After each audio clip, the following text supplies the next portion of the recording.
శ్రీ సచిదానంద సమర్థ సద్గురు సాయినాథ్ మహారాజ్ కీ జై. అందరికీ నమస్కారం అండి. సాయి లీలలు కార్యక్రమానికి స్వాగతం. అందరూ ఎలా ఉన్నారు? బాబా దయ వలన ఆశీర్వాదం వలన ఎల్లప్పుడూ అందరూ ఆయురారోగ్యాలతో ఉండాలని మనస్ఫూర్తిగా షిరిడి సాయినాథుని ప్రార్థిస్తున్నానండి. ఈరోజు వీడియోలో 5 దీపాలతో 5 రోజులు బాబావారి పూజ ఎలా చేసుకోవాలో మీకు వివరించబోతున్నానండి. ఈ పూజ చాలా శక్తివంతమైన మహిమగల పూజ అండి. తీరని కోరికలు తీరాలన్నా, అలాగే అనుకున్నది జరగాలన్నా ఈ పూజను భక్తి శ్రద్ధలతో 5 రోజులు బాబావారి మీద నమ్మకంగా చేస్తే బాబావారు ఖచ్చితంగా మనల్ని అనుగ్రహిస్తారండి. ఎంతోమంది సాయి భక్తుల నిజ జీవితంలో ఈ పూజ చేయడం ద్వారా వారి కోరికలు నెరవేరాయండి. ఈరోజు నేను ఈ పూజ ఎలా చేసుకోవాలి, ఎటువంటి నియమాలు మనం ఆచరించాలి అని డీటెయిల్గా మీకు ఎక్స్ప్లెయిన్ చేస్తానండి. ఈ 5 రోజుల దివ్య పూజని మనము గురువారం నాడే మొదలు పెట్టాలండి. గురువారమే ఎందుకంటే బాబావారికి ప్రీతికరమైన రోజు గురువారం కాబట్టి మనం గురువారం నాడు మాత్రమే మొదలు పెట్టాలి.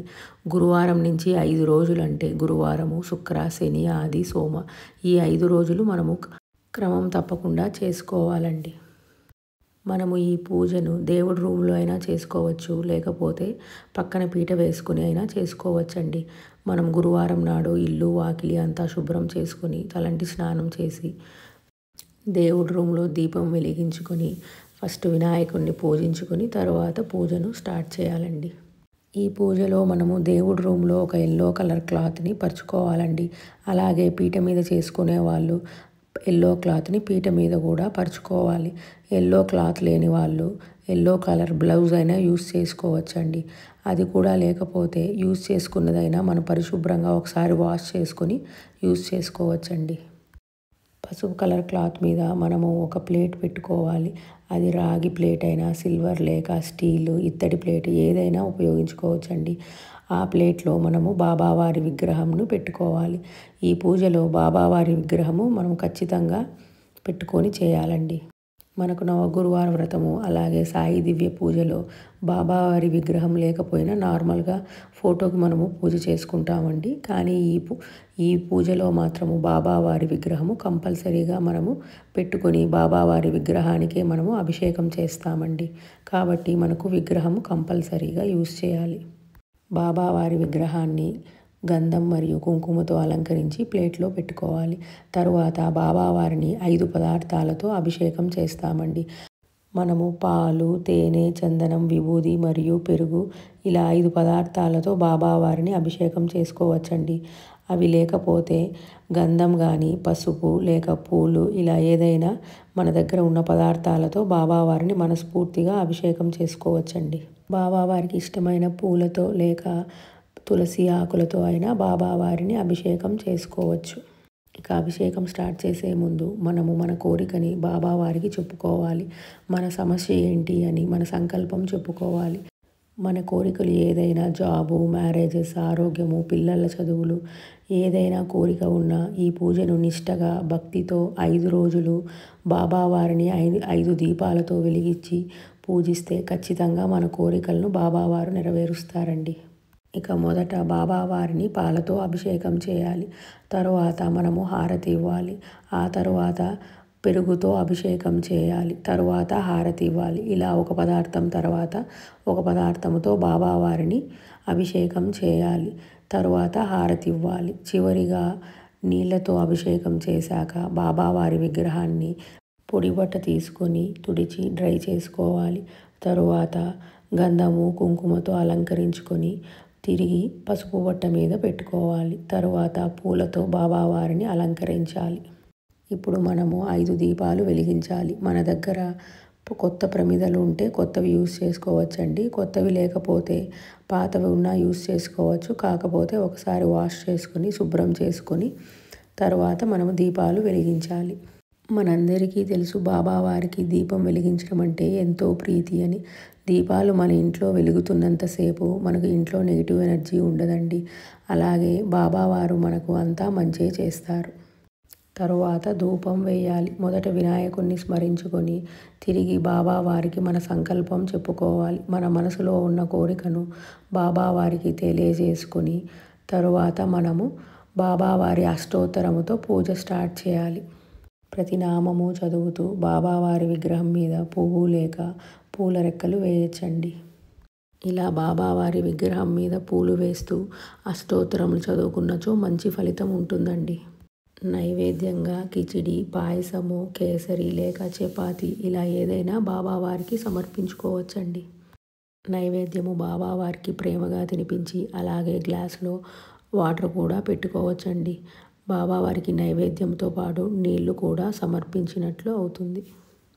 ఇక చివరిగా కర్పూర హారతి ఇవ్వాలి. ఇలా 5 రోజులు కంటిన్యూగా చేసుకోవాలండి.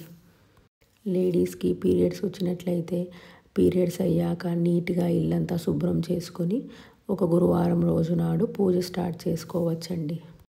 మనకు ఏదైనా ప్రాబ్లమ్స్ ఉన్నా, తీరని కోరికలు ఉన్నా బాబావారి మీద భక్తి, నమ్మకము, విశ్వాసంతో ఇలా 5 రోజులు 5 దీపాలు వెలిగిస్తూ బాబావారిని పూజించినట్లయితే ఖచ్చితంగా బాబావారు మనల్ని అనుగ్రహిస్తారు. మన కోరికలను తీర్చే మార్గము చూపిస్తారు.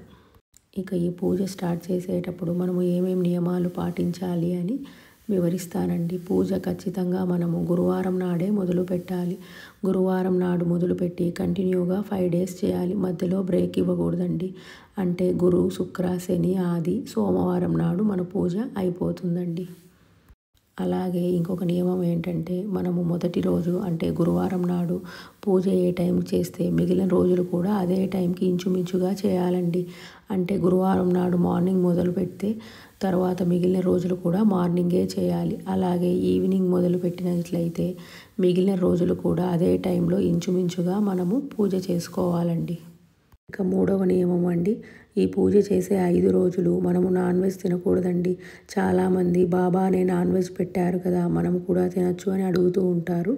కానీ మనం నాన్ వెజ్ తినకుండా చేస్తేనే మనకు మంచి ఫలితం దక్కుతుందండి.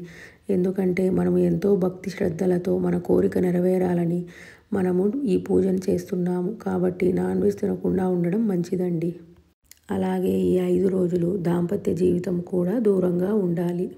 చాలామంది భక్తులకు ఇంకొక డౌట్ కూడా వస్తూ ఉంటుందండి. ఈ పూజని మనము ఉపవాసంతో చేయవచ్చా అని. ఖచ్చితంగా ఉపవాసంతో చేయకూడదండి. బాబావారికి నచ్చదు. మనము ఏదైనా తినే చేయాలండి. లేకపోతే కనీసం అల్పాహారమైనా తీసుకోవాలి. అలా తీసుకున్నట్లయితేనే మన మనసు బాబావారి పూజ మీద లగ్నమవుతుంది. లేకపోతే మనకు ఆకలి అవుతూ ఉంటే మన మనసు నిలబడదు కదండి. పీరియడ్స్లో చేయొచ్చా అని అడుగుతూ ఉంటారండి. పీరియడ్స్లో అసలు ఏ పూజ చేయకూడదు. అందులోనూ ఈ పూజను మనము 5 రోజులు కంటిన్యూగా చేయాలి. కాబట్టి మనం పీరియడ్స్ అయిపోయాక ఇల్లంతా శుభ్రపరచుకొని తరువాత ఈ పూజను గురువారం నాడు స్టార్ట్ చేసి తరువాత సోమవారం నాటికి ఎండ్ చేసుకోవాలండి. ఇవండి మనము 5 రోజులు పాటించవలసిన నియమాలు. నేను త్వరలో ఖచ్చితంగా ఈ పూజా విధానాన్ని ఒక వీడియో చేస్తానండి. తప్పకుండా మీరు పైన చెప్పిన నియమములను పాటిస్తూ 5 రోజులు 5 దీపములు వెలిగించి పూజ చేసుకొని బాబావారి అనుగ్రహముతో మీ కోరికలు నెరవేరాలని నేను మనస్ఫూర్తిగా షిరిడి సాయినాథుని ప్రార్థిస్తున్నానండి. మీరు అపనమ్మకం లేకుండా ఖచ్చితంగా బాబావారు మీ కోరికను నెరవేరుస్తారు అని నమ్మకంతో 5 రోజులు భక్తి శ్రద్ధలతో పూజ చేసినట్లయితే ఖచ్చితంగా బాబావారు అనుగ్రహిస్తారండి. ఎంతోమంది సాయి భక్తులను ఈ పూజ చేయడం ద్వారా బాబావారు అనుగ్రహించారు. ఇంకా మీకు ఈ వీడియోలో ఏమైనా డౌట్స్ ఉన్నా, అర్థం కాకపోయినా కమెంట్ చేయగలరు. నేను ఖచ్చితంగా ఆన్సర్ చేస్తానండి. ఇంకా మన ఛానల్ని ఎవరైనా సబ్స్క్రైబ్ చేసుకోకపోతే ప్లీజ్ సబ్స్క్రైబ్ చేసుకుని అలాగే మీ ఫ్రెండ్స్ అండ్ ఫ్యామిలీస్కి షేర్ చేయగలరు. మీకు ఈ వీడియో నచ్చినట్లయితే ఓం సాయిరామ్ అని కమెంట్ చేసి లైక్ చేయగలరు. అలా చేసినట్లయితే ఇంకొంతమంది సాయి భక్తులకు మన సాయి లీలలు ఛానల్ రీచ్ అవుతుందండి. Thanks for watching the video అండి. ఇలాంటి వీడియోల కోసము మన ఛానల్ని ఖచ్చితంగా సబ్స్క్రైబ్ చేసుకోగలరు. ఇంకొక సాయి లీలతో మళ్ళీ కలుద్దాం. ఓం శ్రీ సాయిరామ్.